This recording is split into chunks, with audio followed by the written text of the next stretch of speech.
Alright, what is going on, everybody? This is Sparkle Fresh. We are back with another golf lesson on Powerstar Golf for the Xbox One. Today we're going to be focusing on putting, easily the most difficult thing in golf, in virtual reality golf, in any golf that anybody can ever think of, anywhere in the universe. There's no getting around it. It is difficult. So cut yourself some slack. Remember that it takes a lot of practice, and there is a lot of feel when it comes to putting. It's not so mathematical, especially in video game format. There is a lot of feel to it. You have to be able to visualize the line, and you have to have a feel for how hard you need to hit it. A lot of times, people will try to hit this, what I like to call a perfect putt, where they see exactly how much break is in it. They want to play it up, 5 inches or so, whatever they say, so the ball just trickles in. And I will tell you right now that you will not be a good putter, and you will not make a lot of putts doing that. You need to take control of the green, and you need to play to your strengths. So first and foremost, when we're reading the green, these indicators in front of us help a lot. You can see there are some indicators moving from the back, like where the hole is, to where I am. They're moving straight downwards. This means that we are hitting the putt uphill, and you can see right to left as well. The severity of the slopes in front of you are dictated by 3 different colors. You have red, which is the most severe, which means the ball will break the most.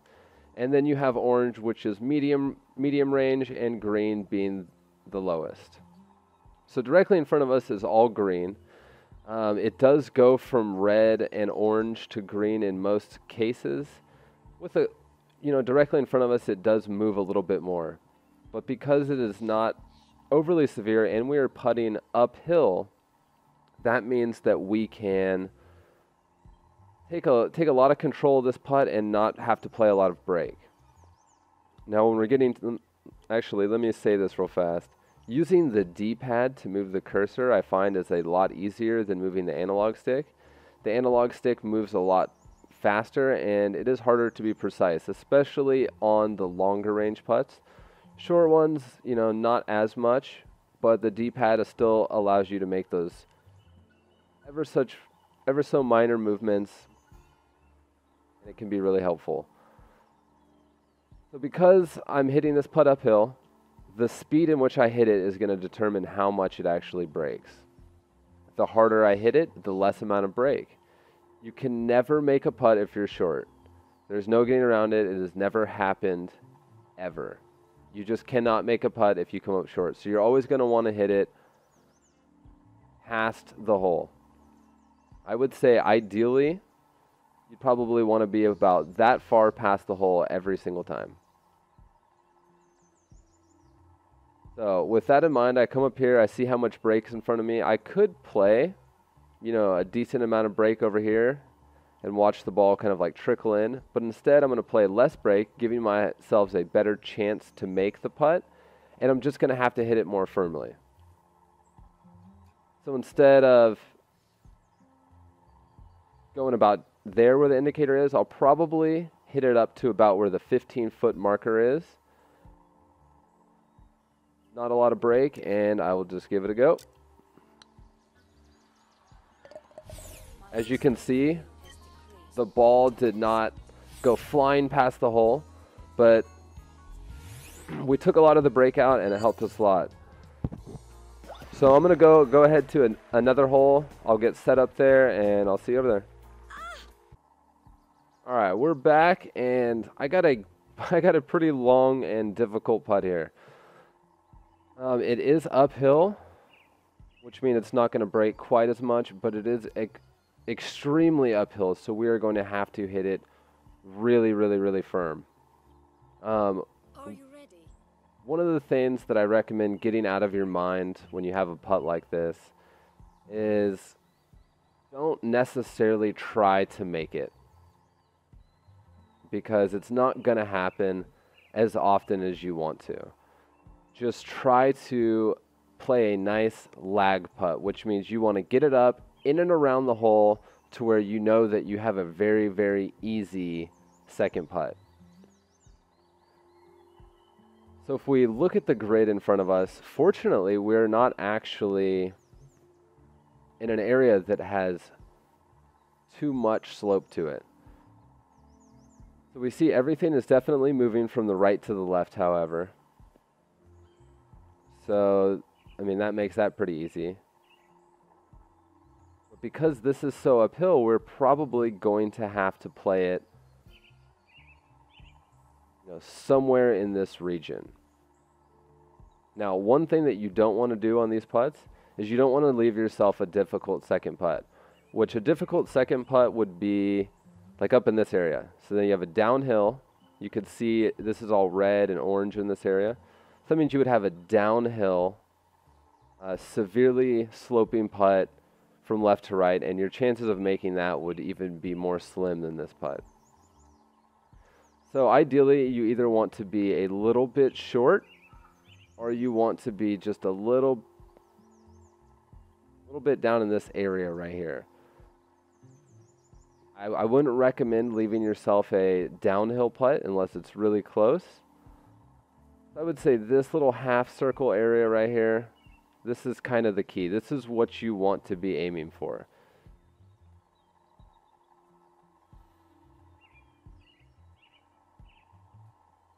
I personally would think that I would have to come somewhere out in this region to leave me where I want it to be. Maybe a little less break. I would say right there. Now, it's hard for me to explain why I would pick this, position. But as you can see, we are a few feet uphill, so I had to go way, way, way past it.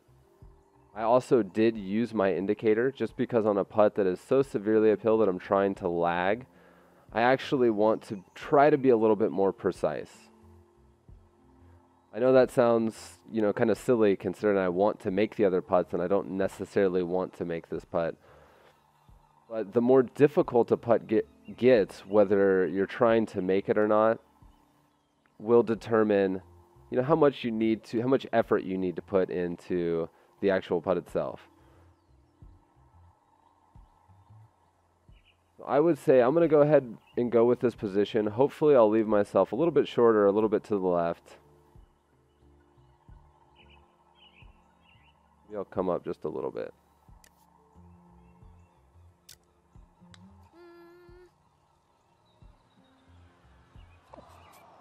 All right, that was actually, not too bad. I left myself in front of the hole where there wasn't too much slope.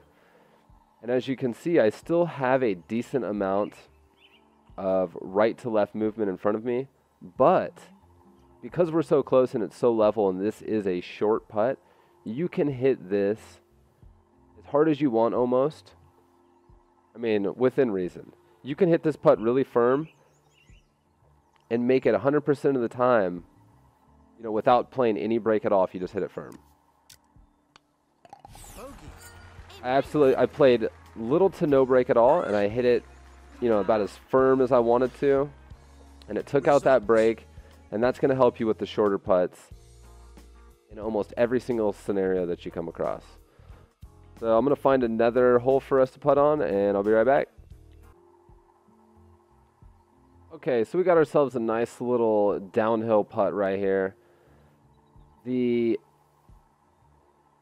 interesting thing about some downhill putts that you come across that you're going to need to keep mindful of is that the entire putt is not necessarily going to be downhill. So imagine if I had a big slope up to the right of my character right now. The first initial part of that putt is going to actually be uphill. And then the next part of that putt will be downhill. This putt is not so much like that. It is a little bit less downhill, but for the most part, it's all downhill here. So downhill putts are a little more difficult because you have to hit it softer. The reason that you have to hit it softer and you can't just power it through the break is because there's no backstop. So everything continues to trickle off in this area. So if you were to hit it firm and miss it, it might roll all the way off the green. So what you're going to want to do in this scenario is you're going to want to try to just roll the ball directly into the center, just trickle it right down into the hole. The probability of making this putt, you know, is a lot less than an uphill one, but it is still doable. So you're going to have to kind of use your own intuition in these scenarios. You're going to have to try to picture the ball moving and the grid where you see those lights that are moving from right to left. You're going to have to kind of use that to guide your visual instinct to show you a path, to show you kind of like an imaginary pathway. You just have to imagine your ball rolling down towards the hole and use the speed of those lights to help determine the break. I really don't know how else I could word that for you, but it's something that you're just going to have to, you know, feel out for yourself, and hopefully over time you figure something out and it starts to work for you. Until then, I always highly recommend hitting it into an area that you feel most comfortable with.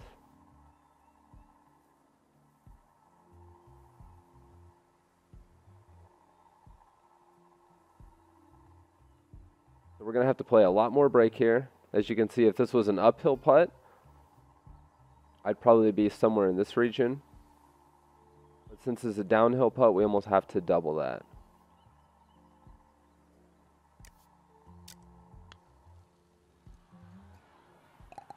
You have to go a lot less than the indicator there. I get a horrible score on these holes because I'm basically just putting around the green to find a good position with a good putt that I can actually do something that'll help you guys out. But I think I'm going to set up one more putt for you. I'll be right back, and then we'll call it a day. Results. So it looks like we're going to finish off with a nice long putt right here. There is a huge mound. You can see this red indicator, meaning that there's basically a huge mound that goes all the way around here, creating a second tier to the top where it turns back to green. So all of this is going to be severely, severely sloped. Because the hole is right here, and we have to, we have to hit it in this direction. That definitely is worrisome to us. But I want you guys to keep something in mind. The higher that you hit it up in this direction, the more the putt is going to break. And the more break that you will have to play. The farther down in this direction, the less break that you will have to play. I know we were hitting uphill, so that almost seems like a given. But to be honest with you, that is not always the case when it comes to having a mound directly in front of you. So it's severely uphill, so that means we're going to have to hit this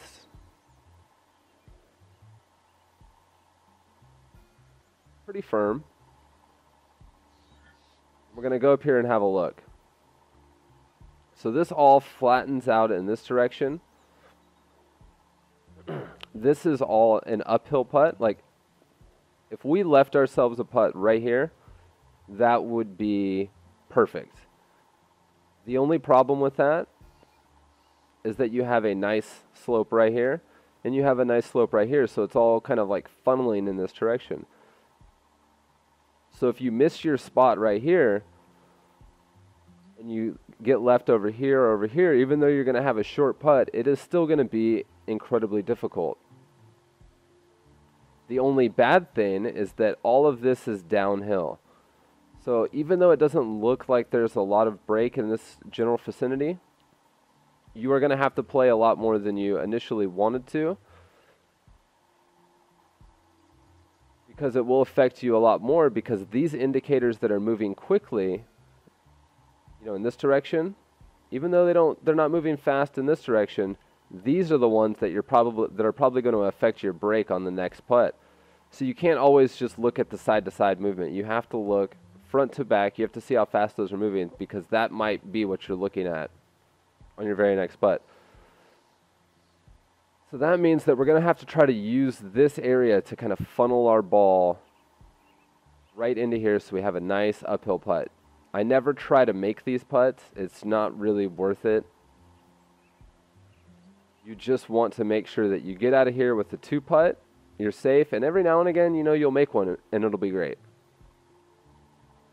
But this is our key area right here.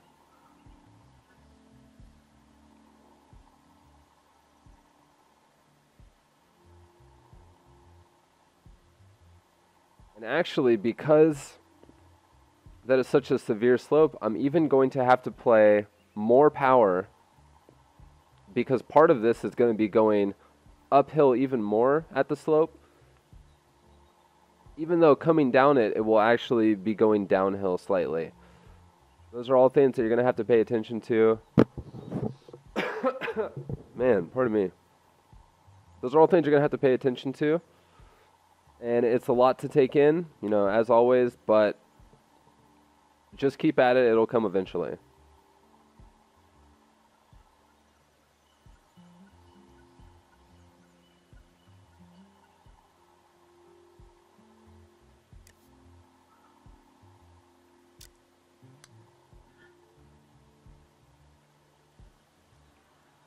All right, so we were super short, but we couldn't have done that any more perfectly.